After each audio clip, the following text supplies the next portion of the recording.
So let's talk about digital IDs because they are coming. They've already been established in many countries around the world, including Estonia, Finland, Denmark, Sweden, even Germany's picking up on it now, Australia, China has been doing this, and other countries. And now we are seeing the UK. This has just been announced by UK Prime Minister Keir Starmer, and I'm going to show you the video. They are going to force, and I believe the year is by 2029, all of the citizens of the UK to have a digital ID in order to have the right to work. Now, here's the problem. I'm going to show you the clip here in a second. The problem is the government says they're using this to streamline things, make things more simple, make things easier so that they can connect people with the digital world. But the reality is they're doing this for control. They want to control people. And here's the biggest problem: expansion. Whenever the government does something, it's never about what they're doing at that moment. It's about what they want to do with it later on. So if at first it's just a digital ID for the right to work, you can get many people to agree with this because they'll say, oh, this is just so that we have no fraud in the workspace, and that if somebody is not in the country legally, or just making sure it's the right person. This makes sense. And we only have to do it with an ID on our phone or a digital card. That's great. No problem. You know, some reasonable people will accept that. I wouldn't accept that, but many people would. However, the governments of our world don't stop with what they first establish. They always have a bigger goal in mind. And what's going to end up happening with a program like this is they're going to expand it to the right to travel, the right to bank, the right to healthcare, the right to buy. You all remember the pandemic? Well, guess what happens when you have a digital ID and then another pandemic floats on through? Immediately, the government can then use their emergency powers to say, we are now using this digital ID to track everybody. You are not allowed to leave your neighborhood. We are going to set checkpoints up, and you have to use your digital IDs to get through. They will allow whom they want to get through and whom they don't want to get through. They will know exactly where you are, and when you're there, you will not be able to travel or go anywhere without them knowing in a centralized database where you are. And right now, they're saying it's just got to be on your phone. It's just like a little QR code, or it's just like a little card that you're going to have. But you know they're not going to keep it there either, because those things can be hacked. That's one of the biggest criticisms of this, is the governments are setting themselves up to be hacked completely. Their entire system. This is not that difficult for many people in this world to do. And so the governments are going to say, well, once we establish these digital IDs, we need to establish it in a way that's more secure than on a phone or on a card. How can we establish a digital ID that is not as easy to hack? And that's when you get into some crazy weird things that they could do with it, like implanting things on people or forcing markings on people so that it can't be hacked, or so that it has a limited capability of being hacked, and perhaps it would be unique to that individual but also tied into the system. And if you think that they wouldn't do this, of course they would do this. This is the natural progression of where they want to go with it. Now let me show you Keir Starmer, Prime Minister of the UK, and what he said about this. And that is why today I am announcing this government will make a new free-of-charge digital ID mandatory for the right to work by the end of this Parliament. Let me spell that out. You will not be able to work in the United Kingdom if you do not have digital ID. It's as simple as that. So the big question you should be asking yourself, especially for all of you that live in the United States of America, is could anything like this come to the U.S.? The simple answer is it can, but it's very unlikely. It's certainly not going to come to the U.S. with our current administration. But if it was, this is how it would happen. Number one, we would start to see individual states trying to implement things like this. Now, we're already starting to see it with enhanced ID, but the enhanced ID isn't digital ID. It's very likely, though, states like California and New York and others will eventually try to move to a digitalized, government centralized system. This is still not inevitable because we have constitutional rights, and certainly individuals in these states are going to fight against this. They're going to bring this to the courts because it can certainly violate our rights. However, if in the United States we get to the point where we vote individuals into our executive branch, our president, our Congress, Senate, and House of Representatives, and likely you're going to need a Supreme Court that it's going to start leaning to the left, it is very possible that these things are going to start to get through. It all depends on the environment of the U.S. Right now, we have a very conservative environment, at least much more conservative than it's been.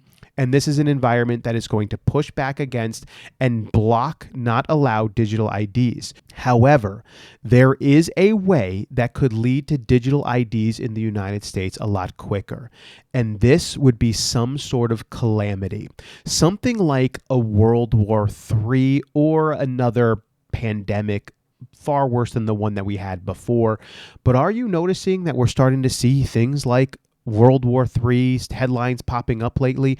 The Chinese military is starting to build up. The military in India is building up. Russia, Ukraine, even the United States of America now. They are bringing all of the highest brass all together in Virginia in order to have a meeting. And Russia is already claiming that NATO is now issuing war on Russia. They're starting to fly their drones into airspace that it shouldn't be flown into. We're seeing U.S.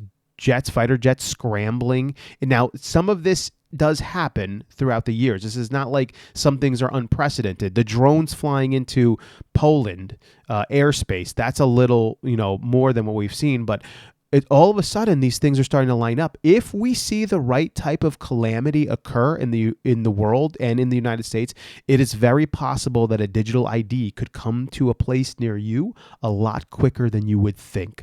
But 50% of the United States of America is very much against this, and they will not allow it to happen.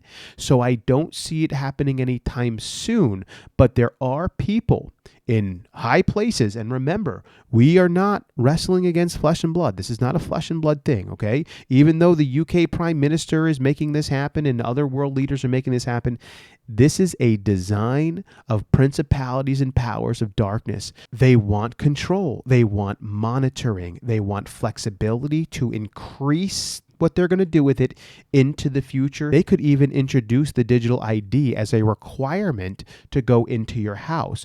And this is how they'll say it. They'll go, don't you want to be secure in your own home? Don't you want to prevent people from going into your home who shouldn't be there? Well, what we would do is if you need to get into your home, you use your digital ID and it knows that you belong there. But if somebody who doesn't belong there tries to get in, then it will alert us. And then people will say, oh, this is a great thing. This is wonderful. And anyone who thinks that can't happen, you're kidding yourself. And so now they'll know when you're home, when you leave home, when you get into your car. Could you imagine a digital ID to start your car?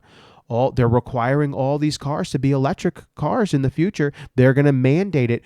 Don't you think that one day they'd mandate that you use your digital ID to start your car? And what will they say to people? Hey, this is for your safety. Imagine no one else can start your car. Only you can. And only the people you give authority to can. So if you want your husband or your wife or maybe your son to start your car, then they can be established on that same grouping. But no stranger can do it.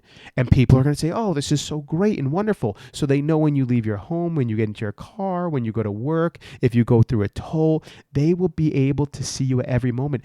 And it's going to be the right for all things: healthcare, voting, the right to buy at a supermarket. When you go to the supermarket, you will use your digital ID. And if at any point the government wanted to force something upon its citizens, at any single moment, they would be able to do it with a push of a button, and they would know who's going against them immediately. In fact, there would be no going against them because you'd have no way to do it, because you'd need to eat based off of using that digital ID.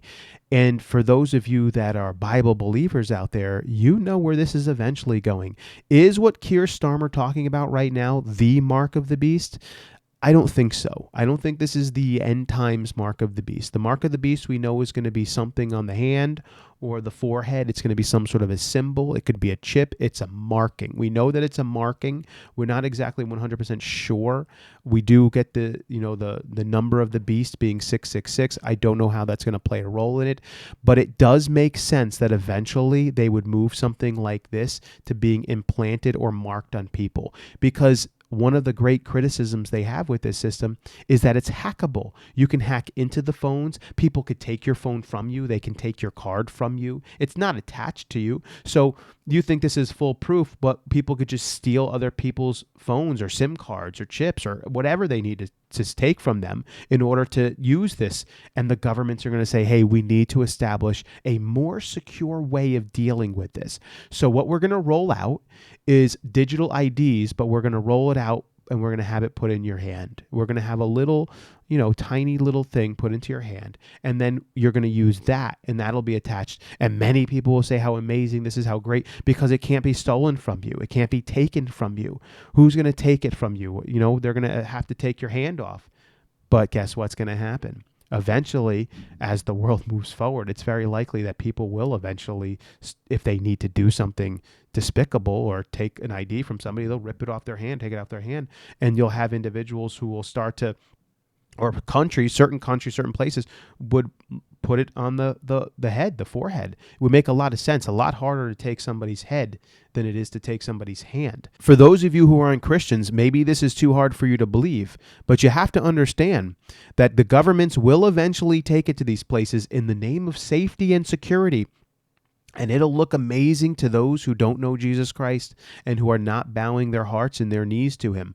But to those of us that are, not a chance in the world would we allow something like this to happen. Keep your eyes on this. Be prayerful. Be in the Word. Know what's coming up. I will keep you as informed as I can with anything else new that comes out. Would love to know your thoughts on this. Leave your comments below.